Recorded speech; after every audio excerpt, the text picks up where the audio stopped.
咱们生活中很多让人挠头的问题，比如有约公寓租金为啥总是高的离谱，明星片酬到底凭啥能到天价，或者加了汽油税后，开车成本怎么比想象中涨的还多。这些看似不相干的事儿，其实背后不藏着同一个秘密。把今天要说的这本书格里高利曼昆的经济学原理，就是把这些秘密掰开了揉碎了，讲得最透彻的入门宝典。很多人一听经济学教材就觉得是复杂的公式和拗口的术语，肯定头大。他直接引用了一句话说，经济学研究的就是我们人类的日常生活。所以你翻开书会发现，从一个学生纠结要不要考研，到政府要不要给农民补贴，从航空公司怎么给机票定价，到国际贸易里的关税争议，没有空泛的理论说教，全是能直接对应现实的生活案例。这才是它最吸引人的地方。可能有人会问，我又不想当经济学家，学这些有啥用？其实经济学从来就不是一本教你一夜暴富的秘籍，它更像是一副能让你看懂世界的眼睛。比如说，当你纠结是该辞职创业，本质上你就是在算一份稳定工资和一份潜在高收益之间的机会成本。再或者，当新闻里说政府要提高最低工资，你不会只听信两边的吵嚷，而是会多想一层，这会不会让小企业减少招聘？这中间的权衡取舍在哪儿？读这本书就是帮你在做选择、看政策、理解社会的时候多一层理性思考，少一些盲目跟风。而且这本书的逻辑特别友好，完全是顺着咱们认识世界的顺序来的。先讲个人怎么做决策，比如你为啥会被奶茶得吸引住了；再讲人与人之间怎么打交道，比如我们为啥能吃到泰国的米，用上美国的手机；最后才延伸到政府该干点啥，比如怎么治理污染，怎么解决贫富差距，为后面要说的经济学10大原理、供给与需求这些核心内容打下基础。简单来说，读经济学原理不是为了记住一堆名词，而是为了训练一种理性的思维方式。下次你在面对生活里的各种经济选择，或者看到什么热门的经济新闻，就能跳出情绪和偏见的束缚，想明白这背后到底是怎么回事。接下来咱们就跟着曼昆的思路，从最基础的经济学10大原理开始，一起拆解这些藏在生活里的经济逻辑。咱们先从这本书最核心的入门内容说起，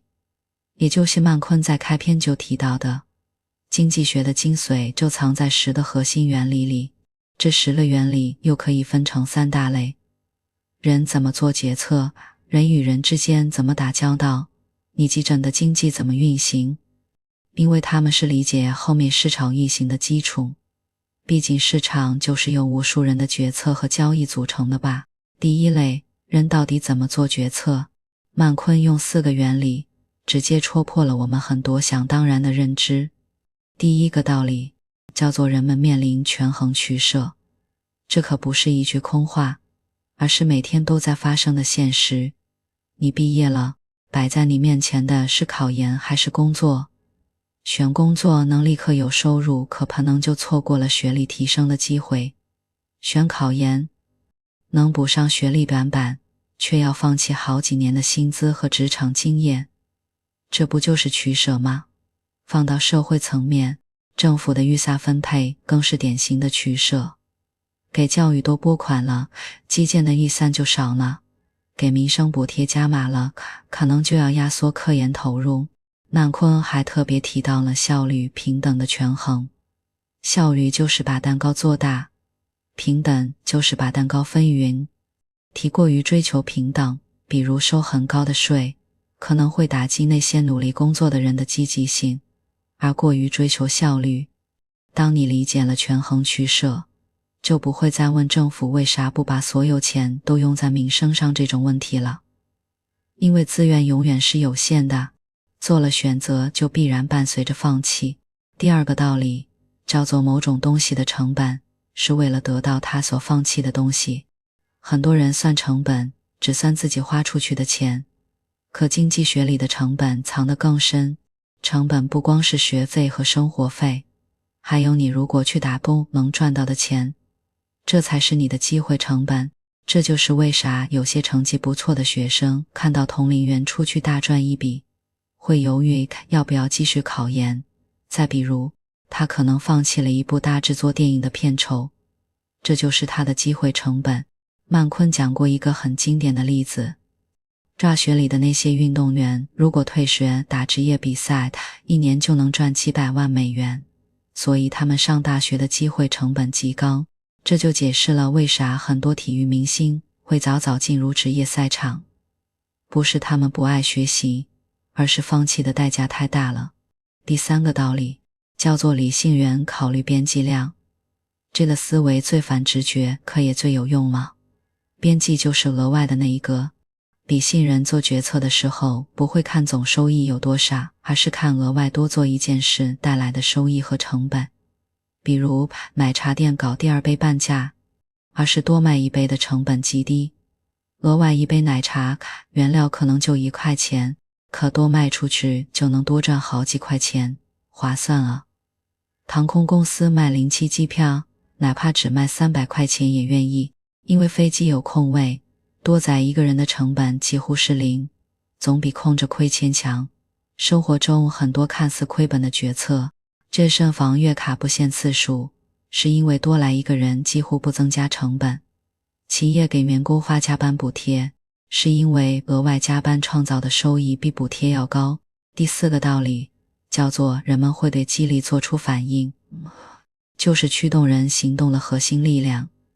它可以是奖励，也可以是惩罚。曼昆提到一个最经典的例子，本来以为系安全带的法律能减少车祸死亡，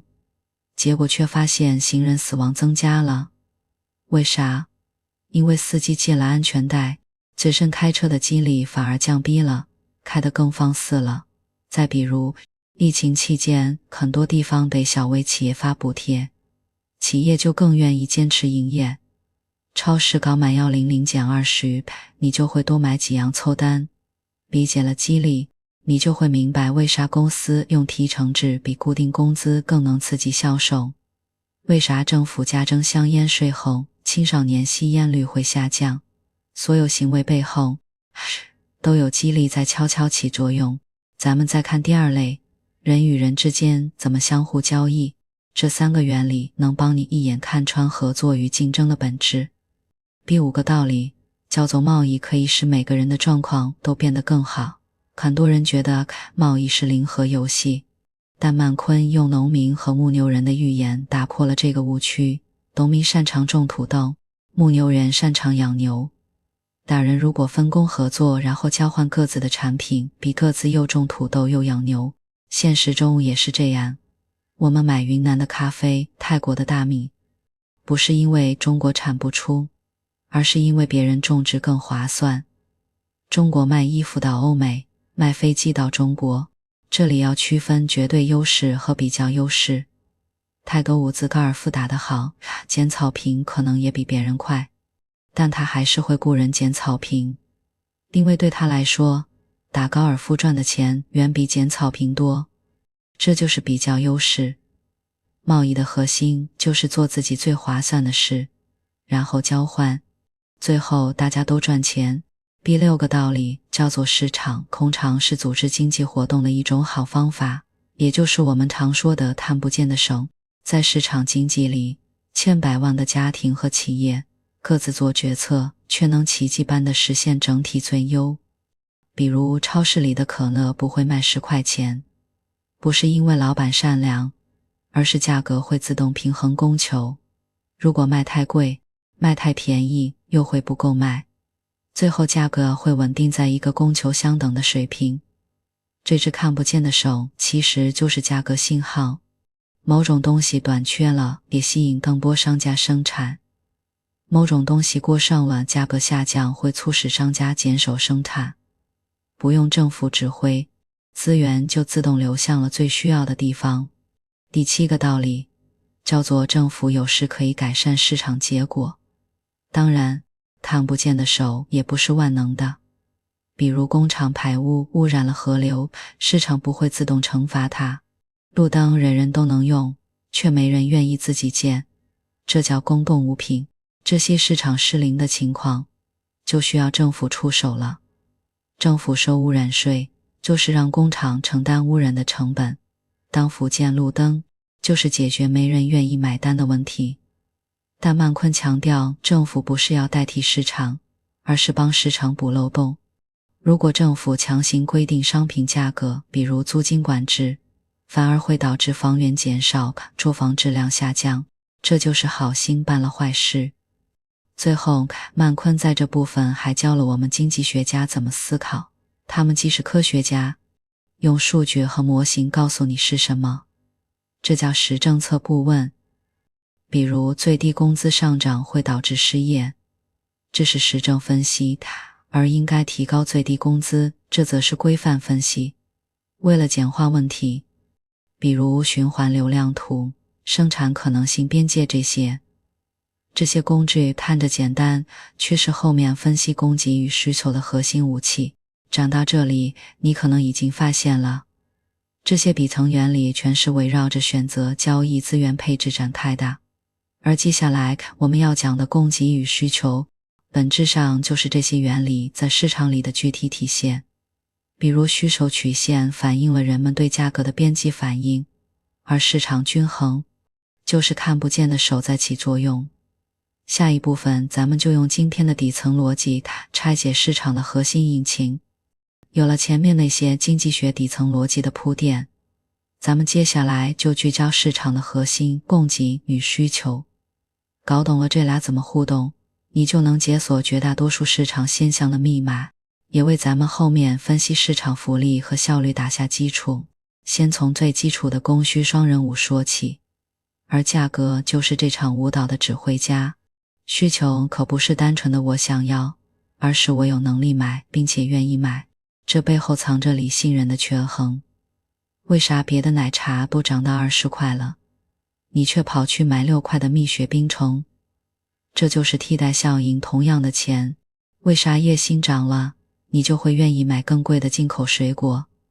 这就是收入效应，支付能力提升了，这些反应共同构成了需求定理。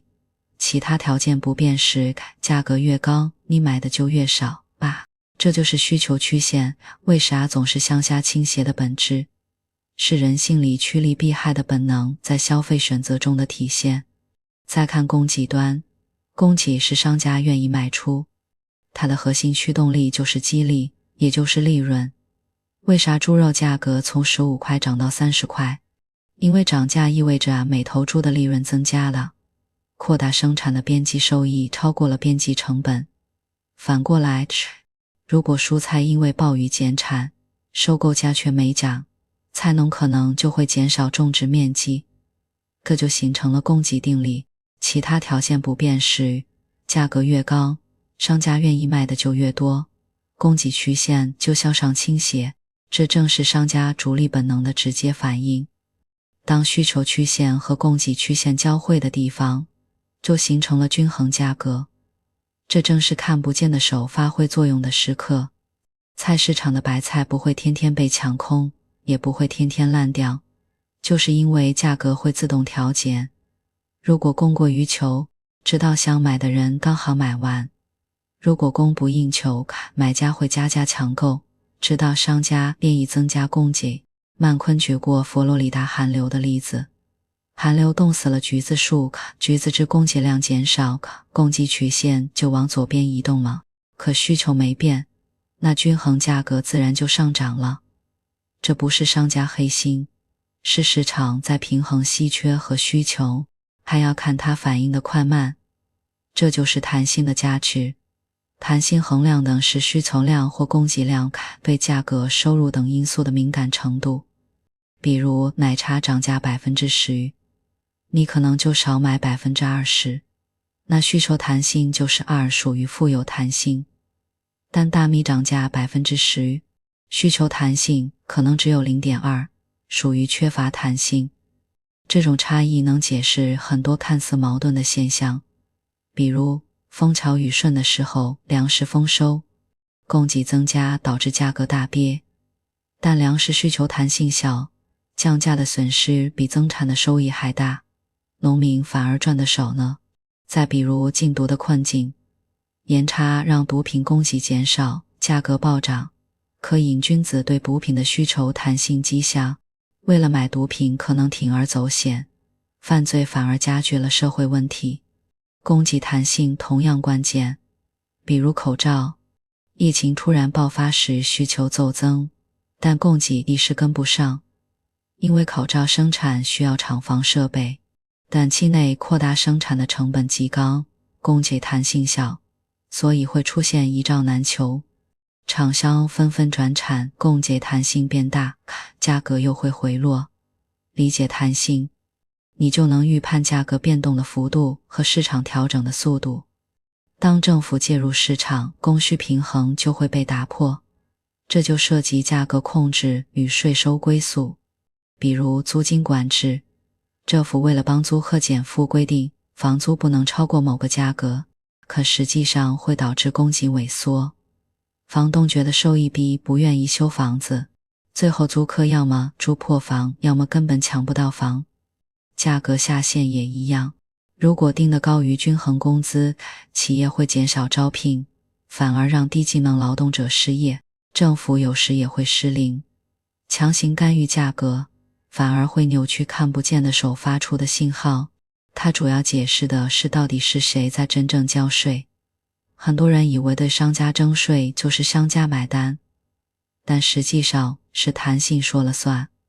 比如对冰淇淋店征税，商家想把税转嫁给买家，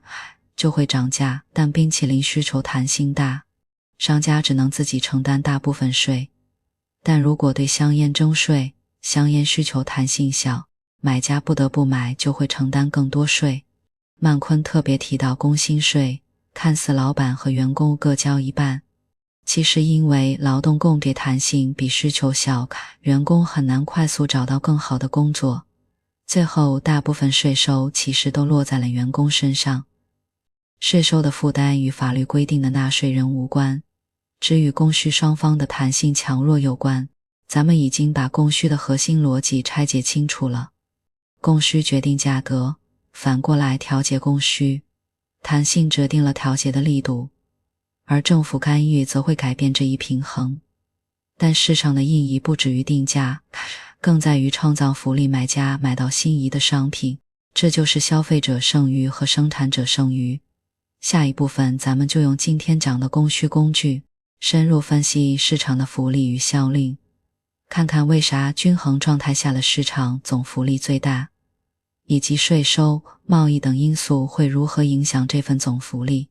我们分析了供需逻辑，现在咱们来聊一个更核心的问题，一个市场运行的好不好，到底该用什么标准来评判？这部分其实是用剩余这个工具，把供需平衡带来的价值给量化出来。口使分析术会如何影响这份市场的总福利，而它自然会引出一个关键问题，当市场无法实现福利最大化时，该怎么办？这就为咱们后面聊公共部门的作用埋下了伏笔。首先，咱们得搞懂福利到底怎么算。曼昆用两个核心概念把抽象的福利具象化了，就是消费者剩余和生产者剩余。先看消费者剩余，简单来说，比如你逛街想买杯手冲咖啡，心里最多愿意花30块，这是你的支付意愿，结果老板只卖22块，那多出来的8块钱就是你的消费者剩余。支付意愿越高，实际价格越低，你的消费者剩余就越多。从供需曲线上看，消费者剩余就是需求曲线以下，价格以上的那个三角形区域，证明买家从市场中获得的福利就越多。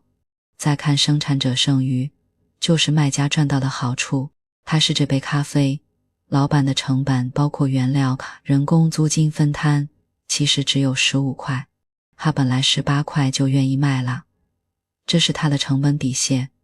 结果卖了22块，那多赚的4块钱，就是他的生产者剩余。成本越低，实际价格越高，生产者剩余就越多。在曲线上，它是供给曲线以上，价格以下的那个三角形区域代表卖家的福利，而市场的总福利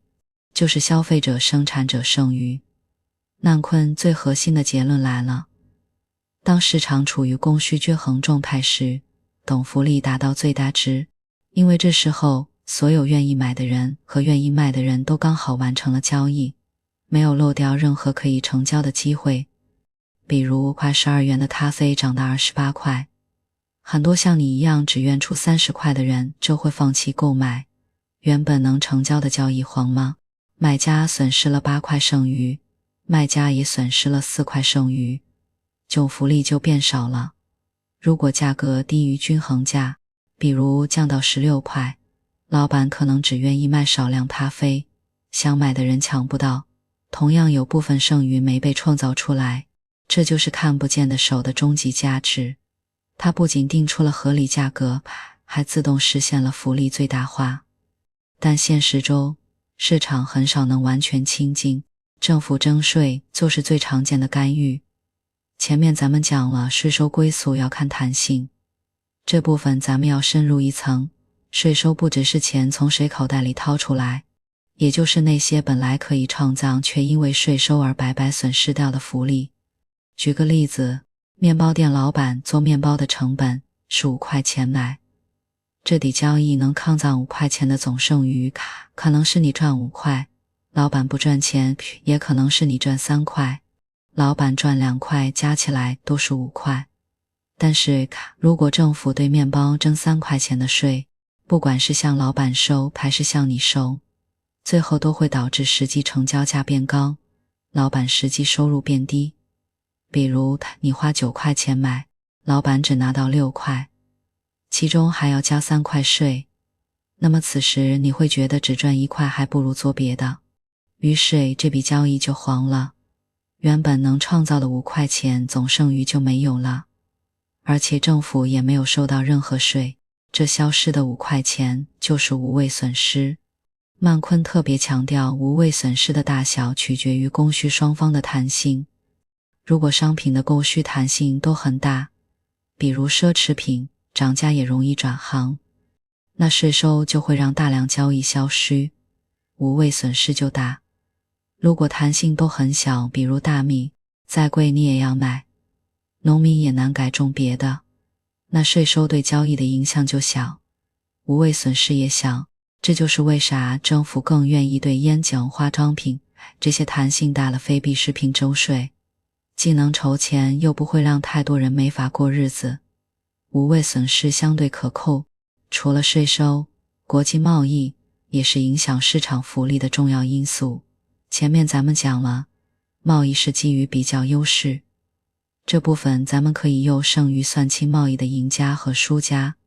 比如中国自己生产一件衬衫要80块，从越南进口只要50块，开放进口后，国内衬衫价格会降到50块，此时国内消费者肯定是赢家，以前买一件花80，现在省30，但国内的衬衫厂是输家，要么降价到50块亏本，要么倒闭。但曼昆算过一笔账，消费者增加的剩余一定大于生产者减少的剩余，总福利是增加的。就像你买越南衬衫省下来的30块钱，可能用来买奶茶看电影，又创造了新的消费和就业。再看出口的情况，中国的太阳能板在国外能卖100块，国内只卖70块，出口后国内价格会涨到100块，此时国内的太阳能板厂是赢家，因为利润变高了，生产者是输家，因为买太阳能板变贵了，也就是消费者剩余减少。但同样，生产者增加的剩余大于消费者减少的剩余，总福利还是增加的。很多人反对贸易，是因为心疼那些输家，比如被进口衬衫击垮的国内工人。问题不是要不要贸易，而是怎么帮输家转型，比如给失业工人培训新技能，让他们进入更有优势的行业，比如新能源、互联网。而关税、配额等贸易保护措施看似保护了国内企业，也就是消费者花更多钱买东西，政府要么收不到税，要么收到的税远不及消费者损失的剩余，总福利反而下降。讲到这里，我们可以总结一下，完全竞争的市场在均衡状态下能实现总福利最大化，这是市场有效的核心体现。但税收会带来无谓损失，贸易能增加总福利，但会产生输家，这些都还属于市场能自我调节的范畴。真正的问题在于，当市场本身就无法达到均衡福利，比如工厂排污没人管，导致居民健康受损，或者某些福利没人愿意提供，比如路灯，此时总福利就会天然不足。这就是市场失灵。下面就聚焦这些市场搞不定的场景，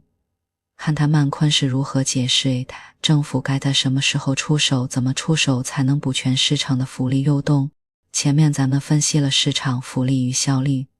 知道完全竞争市场能实现福利最大化，但现实生活中市场失灵的场景无处不在。工厂排污没人愿意修，公共牧场被过度放牧，这些市场自己搞不定的问题，正是曼昆这本书里重点关注的公共部门的作用。这部分的核心就是回答，当市场无法实现效率与公平的时候，政府该如何补位，理解了政府干预的逻辑边界，也为后面咱们分析企业在不同市场结构中的行为奠定了基础。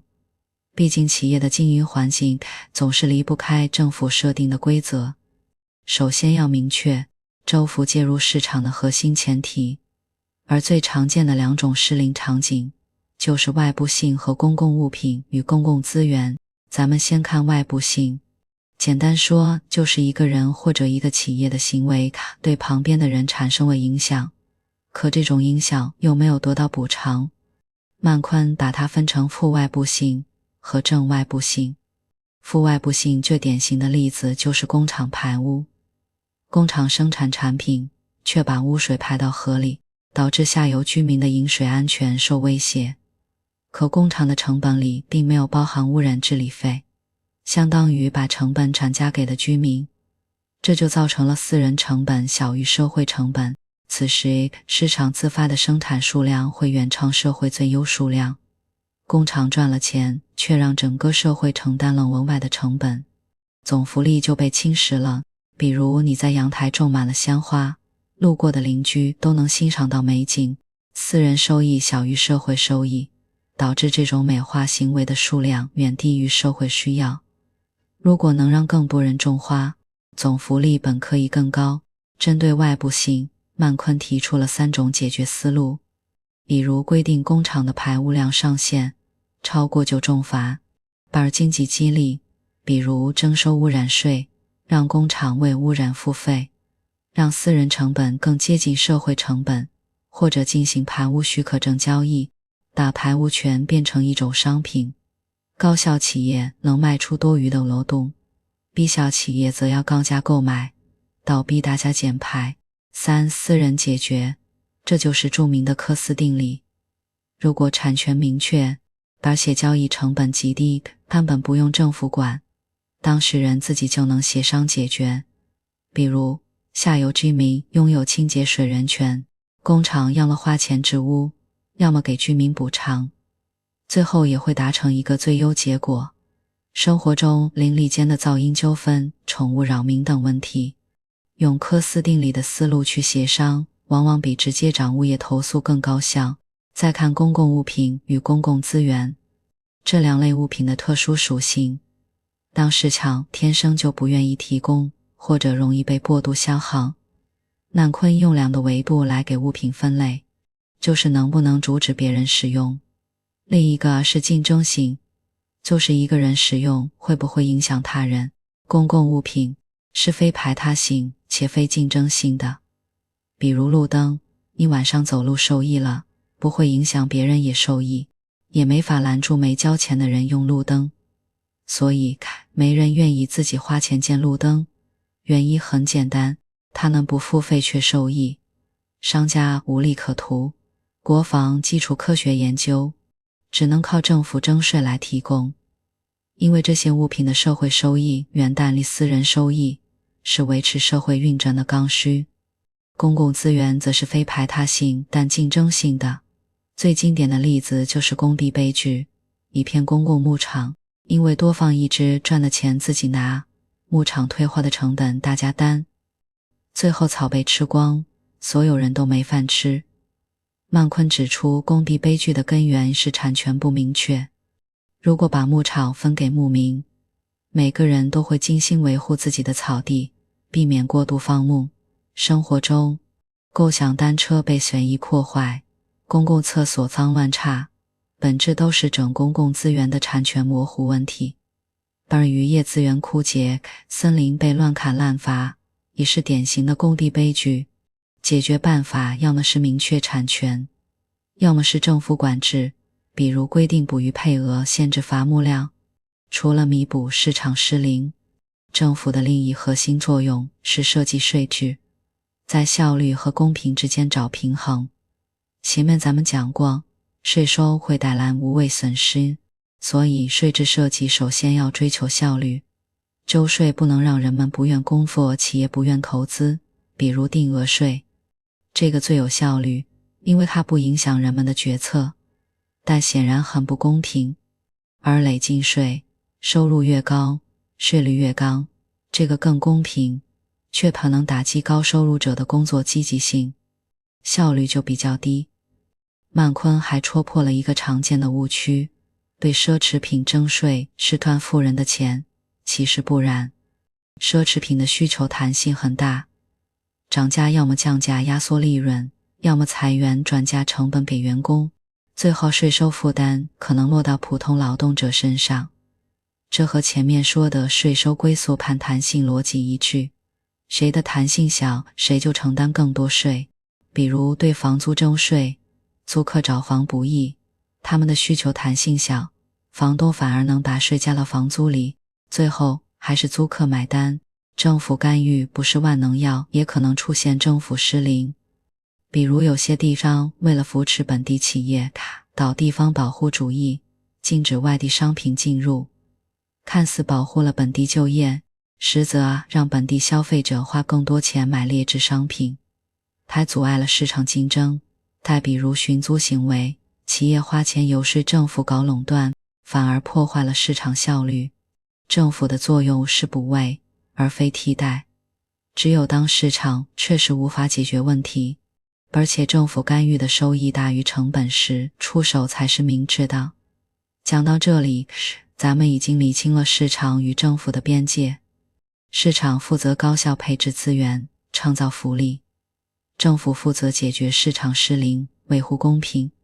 而在这样的市场加上政府的环境中，企业作为核心参与者，它的生产决策并加策略会因为所处的市场结构不同而截然不同。有些企业只能赚辛苦钱，有些企业则在竞争与合作中摇摆。下一部分咱们就聚焦企业的生存逻辑，拆解在不同市场结构下企业的赚钱套路与行为选择。前面咱们理清了市场与政府的边界，接下来就聚焦市场的核心参与者企业。曼昆指出，其一成不变的，而是由它所处的市场结构决定的。不同行业的竞争程度、企业数量、产品差异不直接影响着企业的成本核算。这部分的核心就是拆解企业如何在特定规则下实现利润最大化，而理解了企业的行为逻辑，自然会引出下一个关键问题：企业创造的价值最终是如何分配给劳动者、股东这些参与者的，也就是收入的秘密。首先得搞懂企业的隐形账本，生产成本。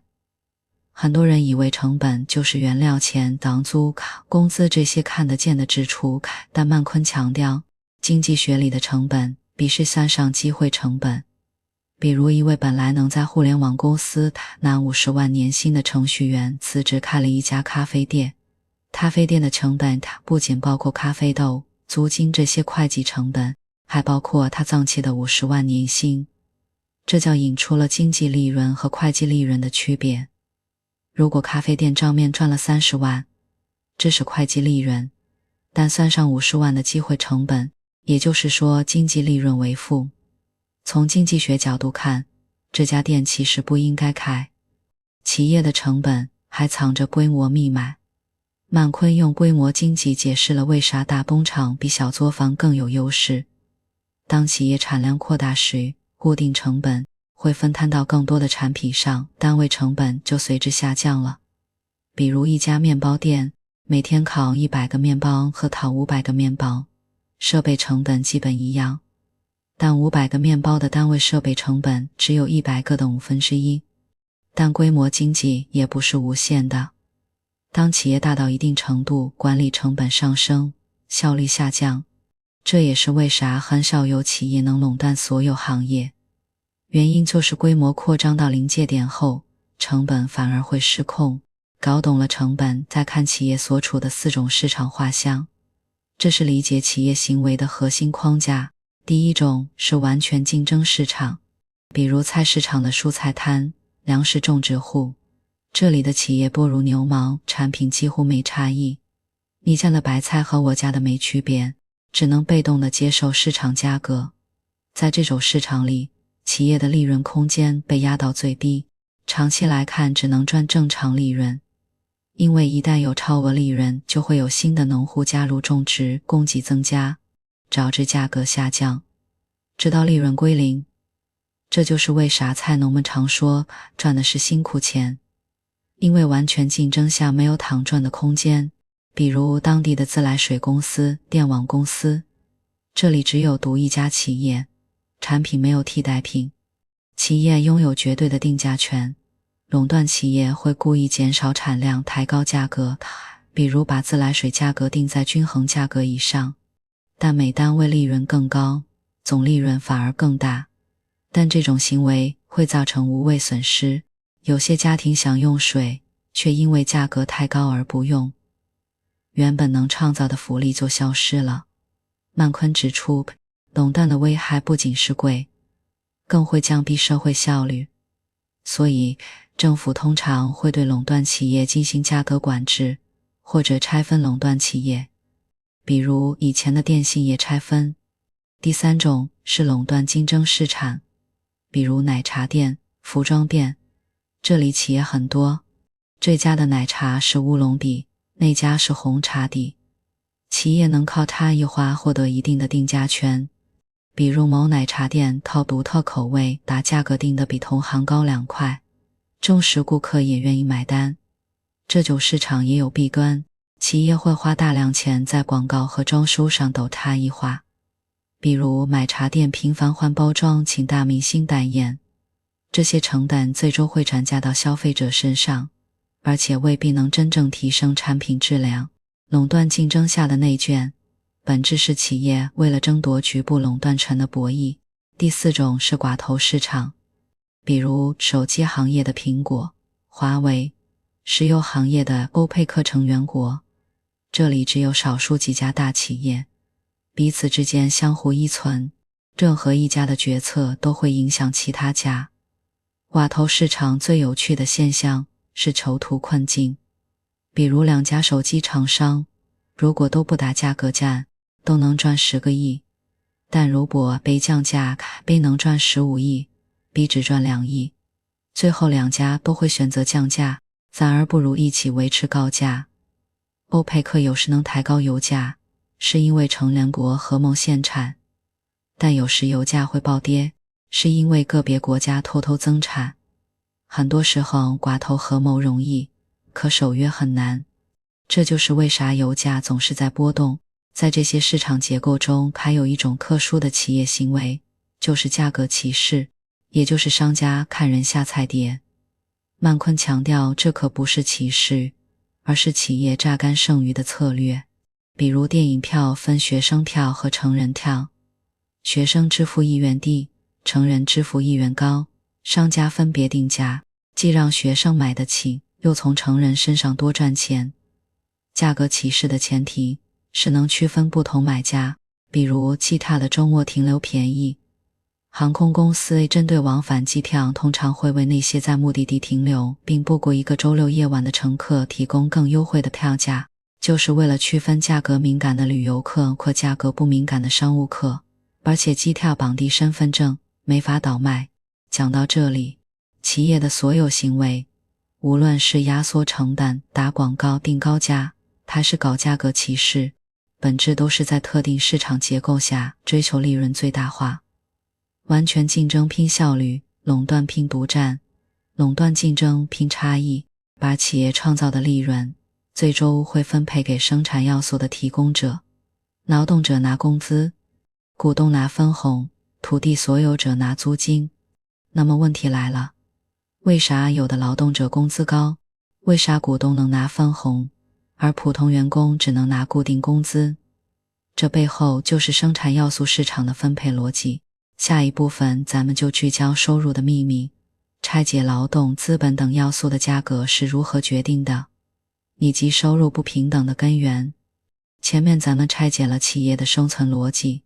知道企业在不同的市场结构中，可这些价值最终如何分配给劳动者、股东、土地所有者这些参与者呢？这就触及了曼昆这本书里非常核心的部分，收入的秘密。它藏在生产要素市场的供求关系里。劳动、土地、资本作为三大核心生产要素，它们的价格也就是工资、租金、利息，其决定逻辑直接解释了为啥有人赚得多，有人赚得少。把传统分配理论基于理性人假设的分析，也为后面咱们打破理性假设的进阶视角埋下了伏笔。要解开收入的秘密，首先要搞懂劳动市场的核心逻辑。工资是劳动的价格，它由劳动的供求共同决定，这和商品市场的供需逻辑一脉相承。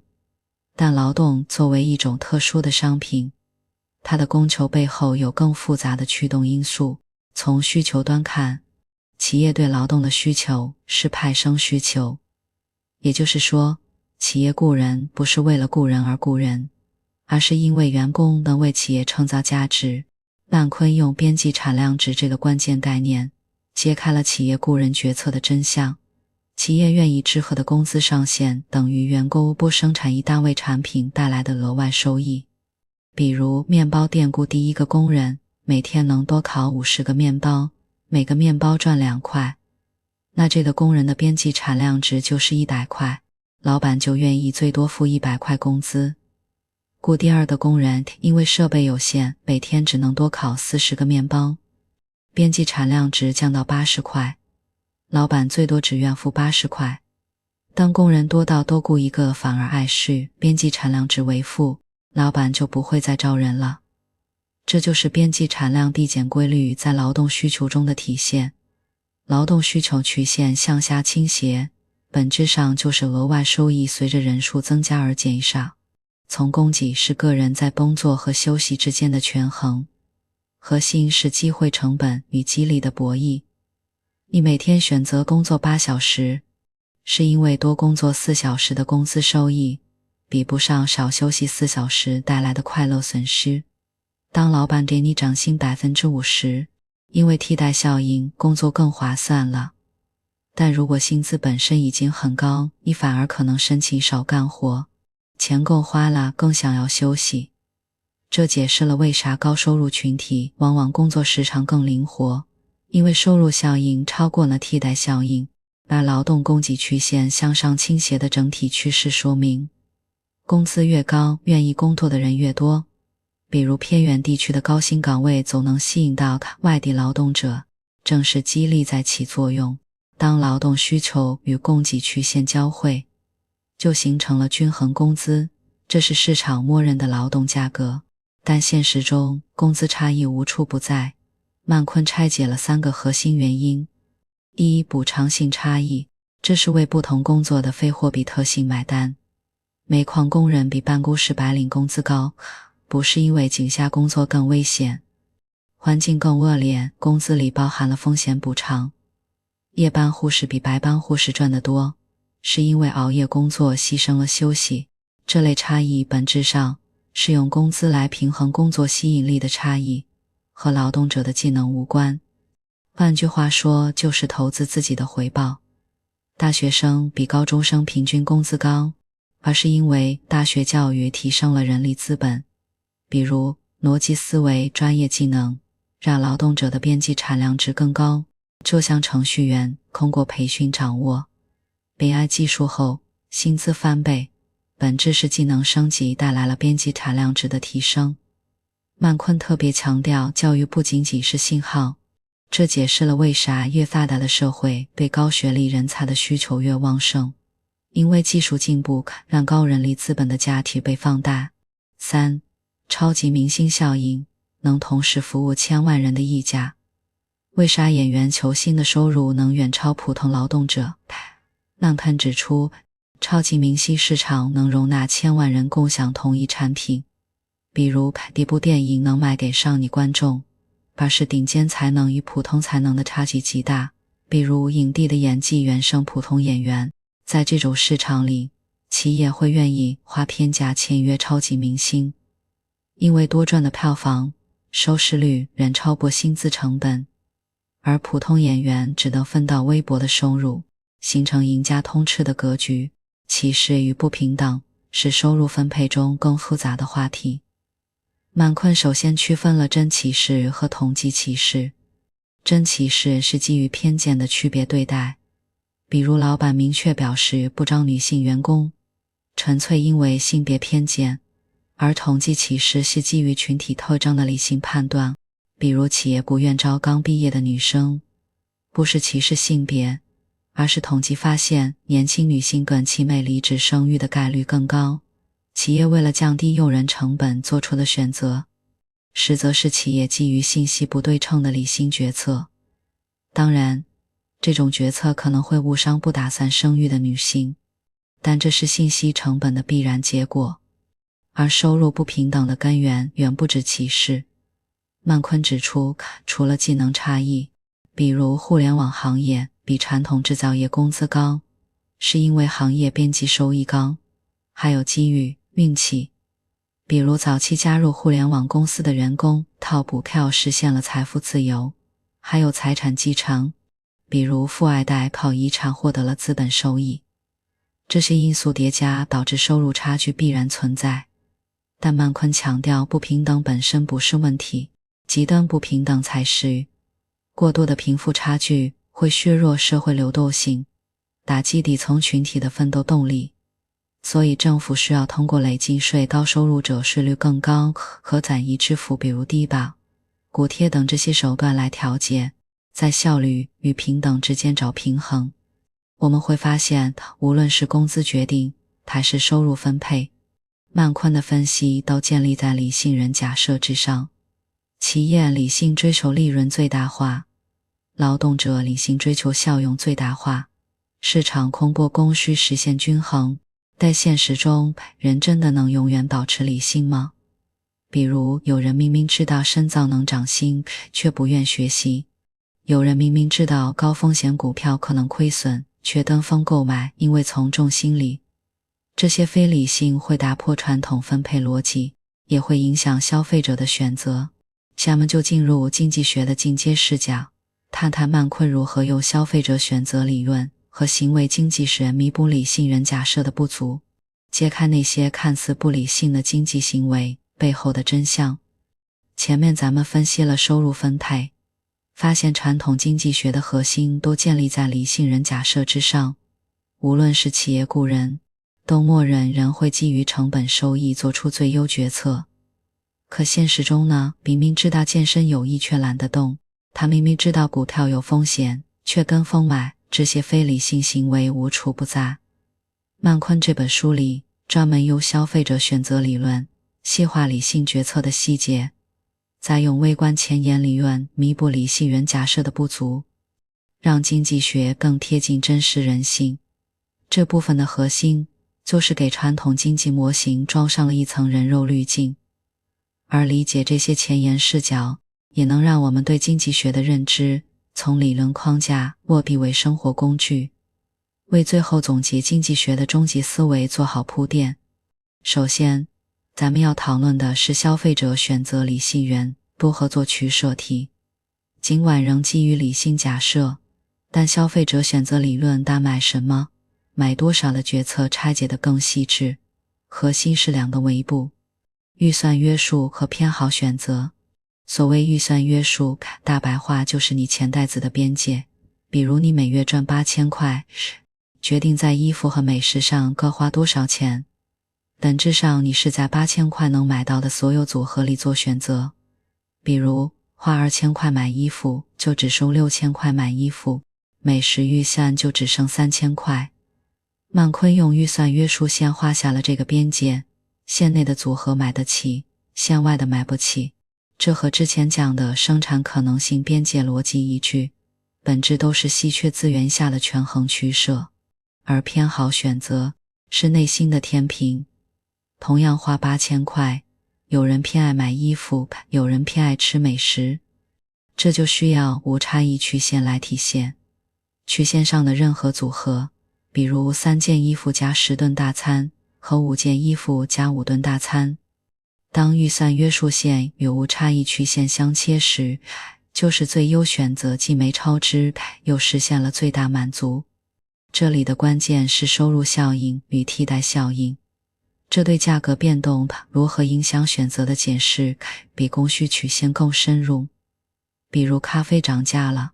替代效应会让你转向更便宜的茶，这是用替代品替代涨价商品。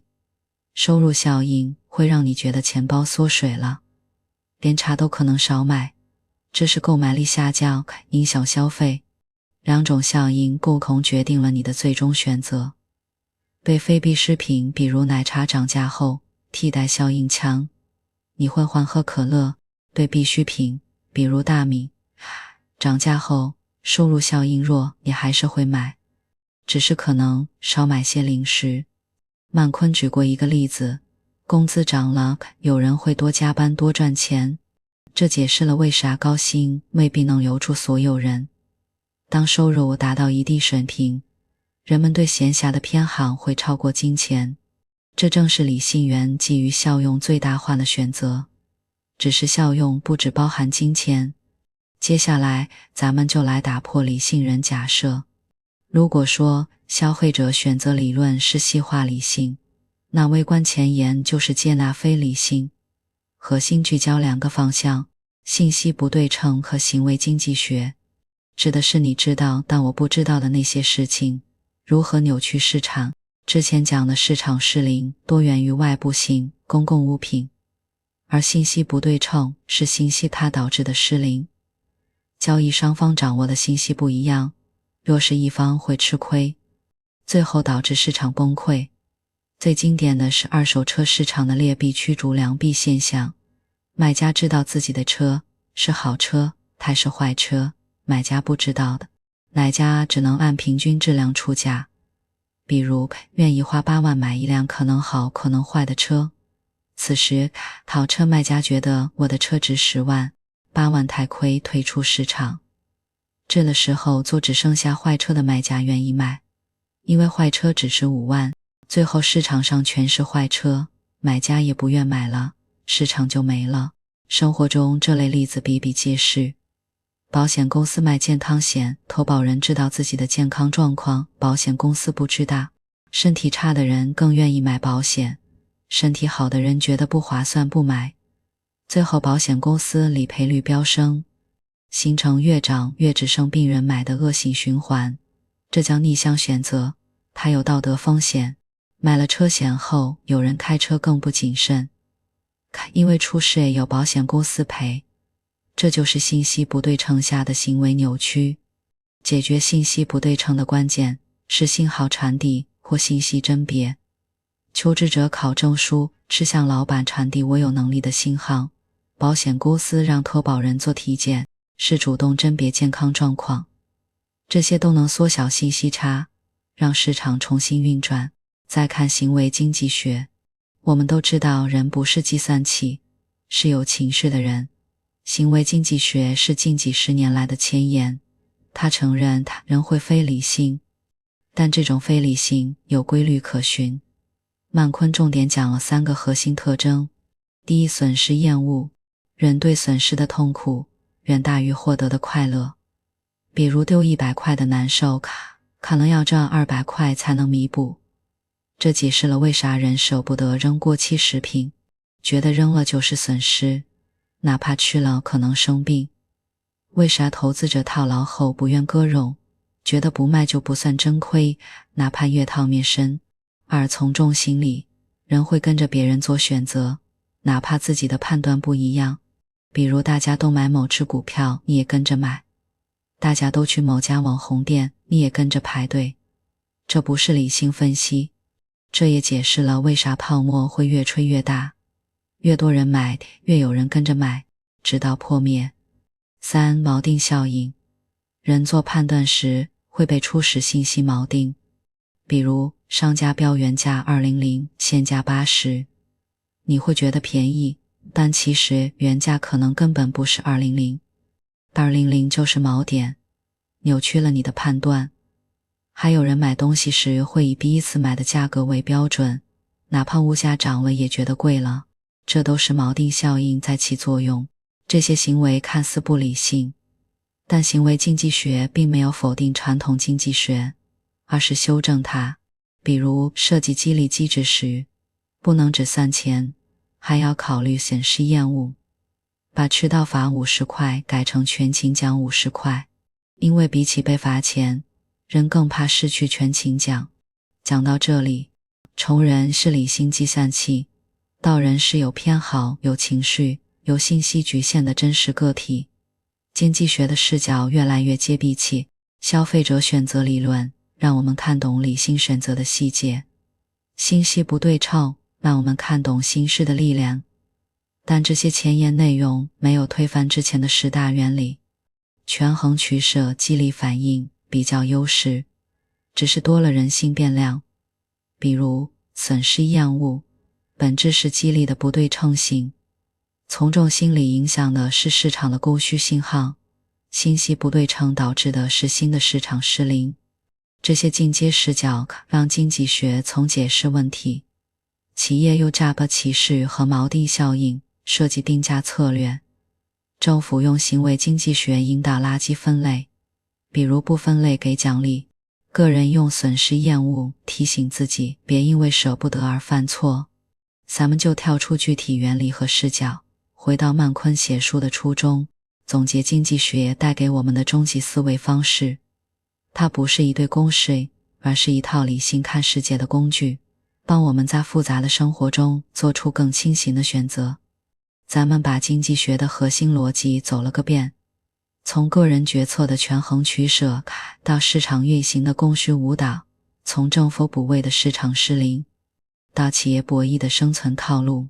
最后再到打破理性假设，触及真实人性。可这些原理和模型从来不是要我们死记硬背的教条，而是一套带着理性看世界的思维工具。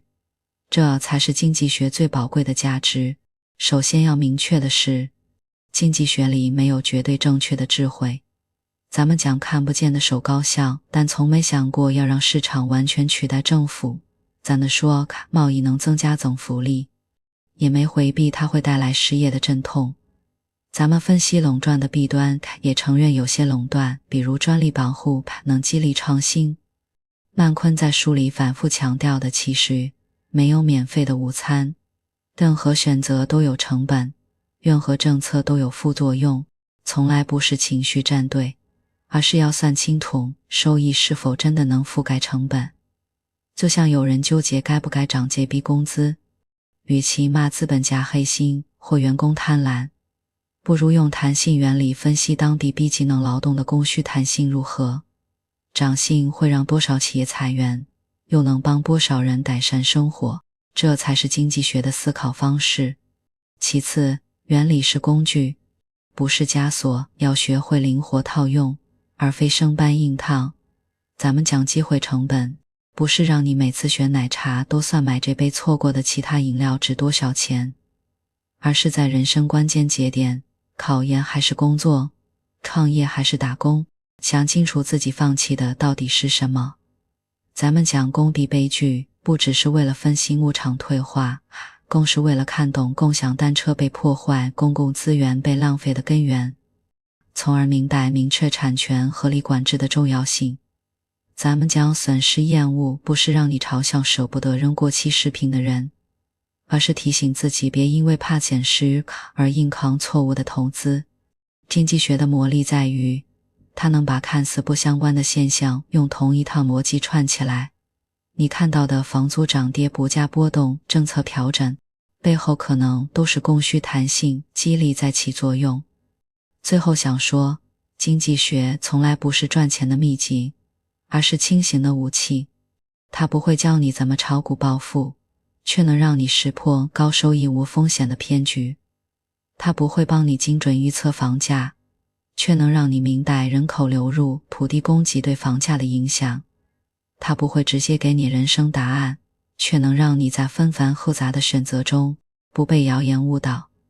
始终抓住稀缺、取舍、效用这些核心，做出更贴合自己需求的判断。就像曼昆在序言里写的，经济学是一门研究人类一般生活事物的学问。读完这本书，下次你付房租时会想起供需均衡，看新闻提税收时会想到无谓损失，甚至买奶茶时会心一笑。当这些原理真正融入你的日常思考，你就拥有了经济学最宝贵的财富，一双能看透世界本质的理性眼睛。